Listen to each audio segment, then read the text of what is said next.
عالمی شہرت یافتہ گلوکار راحت فتح علی خان کی ملازم پر تشدد کرنے کی ویڈیو وائرل ویڈیو پر شاگرد اور اس کے والد کے ہمراہ ویڈیو بیان بھی سامنے آ گیا، جس پر راحت فتح علی خان نے کہا کہ آپ نے ویڈیو میں دیکھا کہ میں ملازم کو سزا دے رہا ہوں، تو دراصل یہ ایک استاد اور شاگرد کے درمیان کے آپس کا معاملہ ہے۔ یہ استاد اور شاگرد کا رشتہ ہے۔ اگر شاگرد اچھا کام کرتا ہے تو ہم اتنا ہی پیار دیتے ہیں، اگر کوئی غلطی ہوتی ہے تو سزا بھی دیتے ہیں۔ میں نے اپنے شاگرد سے اسی وقت معافی بھی مانگی تھی۔ ویڈیو میں راحت فتح علی خان کے ہمراہ راحت کے شاگرد حسنین نے بتایا کہ وہ جس بوتل کی بات ہو رہی ہے وہ پیر صاحب کا دم کیا ہوا پانی تھا، میں کہیں رکھ کر بھول گیا تھا۔ یہ میرے استاد ہیں، یہ ہم سے پیار بھی بہت کرتے ہیں۔ جس نے بھی یہ حرکت کی ہے دراصل بدنام کرنے کی کوشش کی ہے، یہ سیدھی بلیک میلنگ ہے۔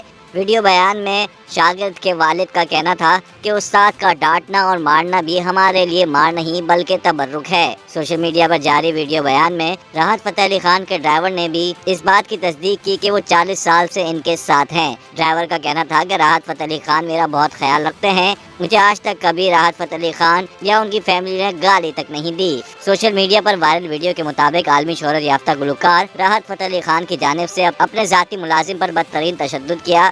راحت فتح علی خان نے اپنے ہی گھریلو ملازم پر جوتوں اور گھوسوں کی بارش کی، جس میں راحت فتح علی خان کو کہتے سنا جا سکتا ہے کہ میری بوتل کہاں ہے۔ ملازم جان بخشی کے لیے واسطے دیتا رہا اور موقع پر موجود دیگر ملازمین بھی گلوکار کو روک نہ پائے۔